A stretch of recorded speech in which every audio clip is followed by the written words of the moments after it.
really engaging in their questions.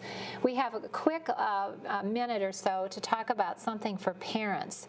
Can you tell us about the program called Perspective?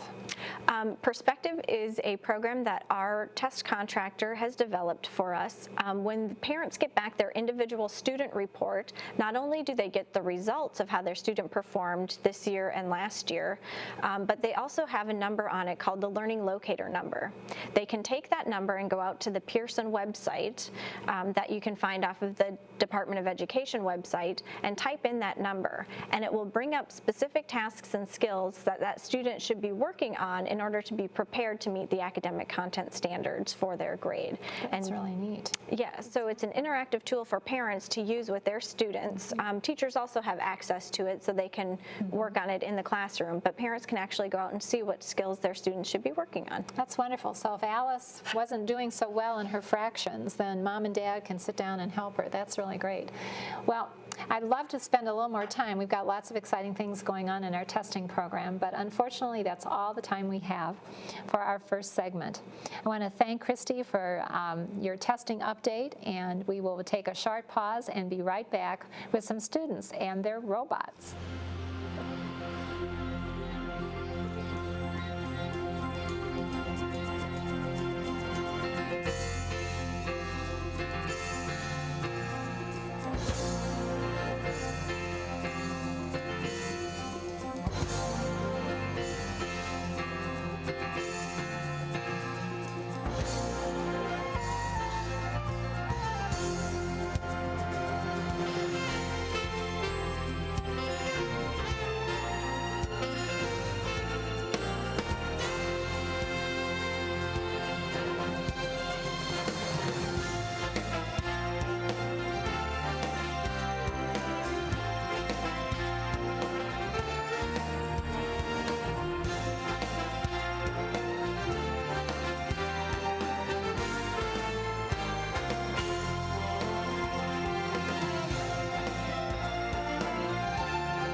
Welcome back to K-12 TV. In this segment, we'll be talking about robotics.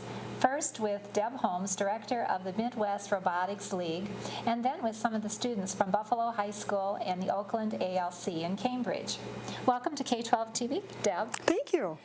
First of all, I want to have you explain a little bit about what is Midwest Robotics League, how did it get started, give us a little history about it, and also tell us a little bit about yourself and how you got involved. Okay, well, the Midwest Robotics League is a program for middle school, high school, and college-age students, and the students have a chance to design and build their robots and then bring that to the competitions monthly and compete against other schools, and that way they're finding out what works, what doesn't, they're learning how to fix problems.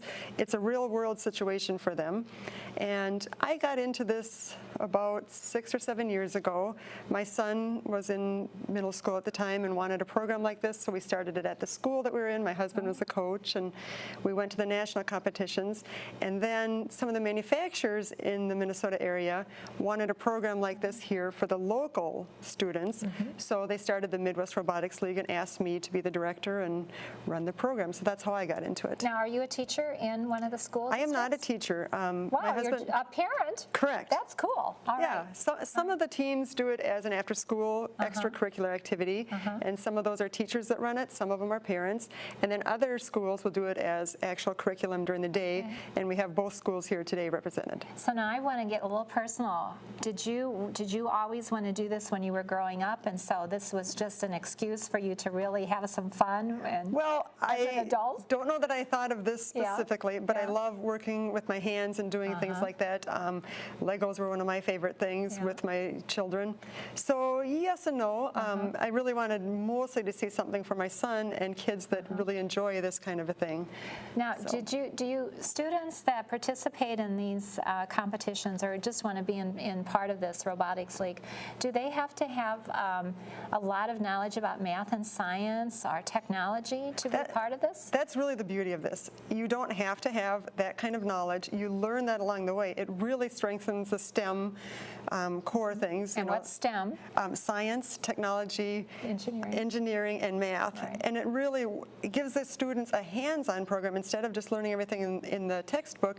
And this way, instead of giving them the assignment, they want their bot to be better, so they're working on it, and they go, oh, how can I make this work? Well, I need to figure out this math problem to solve this, because all I care about is my bot working better.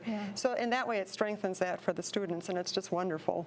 Well, later on, we'll give a little contact information about how people can maybe get their students involved. But let's ask a few questions. Alex, right? Yep.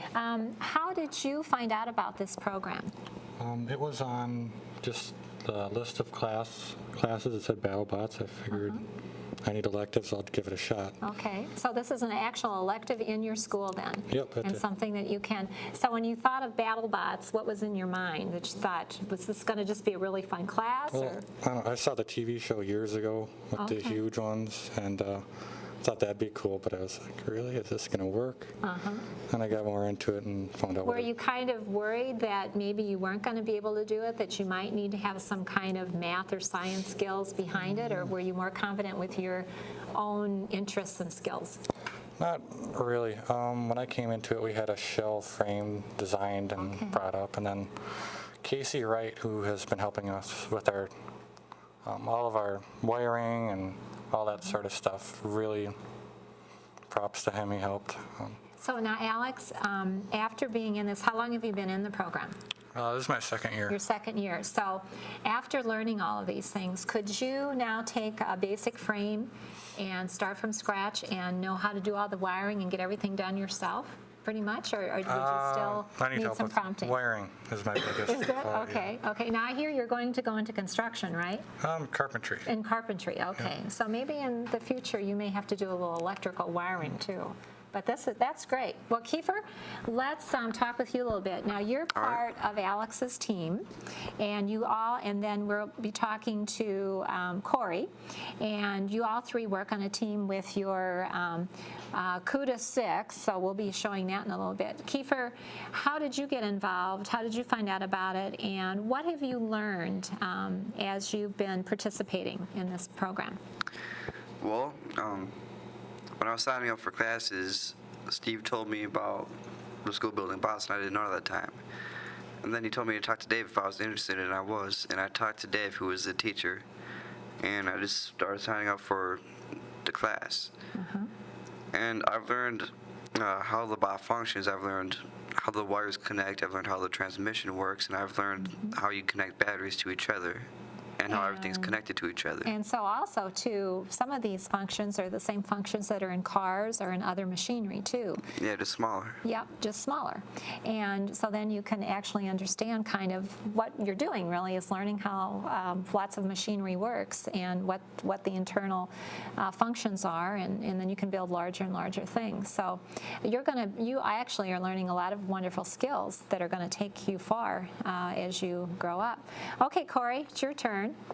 So tell us a little bit about why you like this class, and how did you get your idea for your robot? I wasn't actually here for the idea of the robot. I came in, well, this is my first year. I've only Okay. been to 2 competitions Okay. so far. And, And brag a little bit about what place you guys are in. well, we are in 5th place out of 19, 5th or 6th out of 19 bots. It's great. And we've actually had to do a lot of work to get it back to a working order from our last Mall of America fight. Because what happened? Did it get damaged? It got severely damaged. Okay. It's just fun to be in the class. We get to work with other people. We're talking to people that I wouldn't have expected to talk to if I was in during school hours. So it's actually just pretty fun. So you're making some friends that you might have otherwise not have known. Yep. And I think what's interesting, you talked about you were in competition and your bot got damaged, and so now you're having to figure out how to also make it stronger, probably for your next competition, and also maybe figure out some tricks to maybe be more aggressive with robots that might be attacking you in the future too. Is that correct? Yes, that is correct. That's great. Well, Corey, it's really great meeting you. Matthew, let's go to you. Now, you are with Buffalo? Yep, with Buffalo High School. High school, okay. And what grade are you in? I'm a senior this year. You're a senior. Oh, okay, a big senior. So you've got your own bot here today. Yep. And it's called Humdinger 2. Humdinger 2. Okay.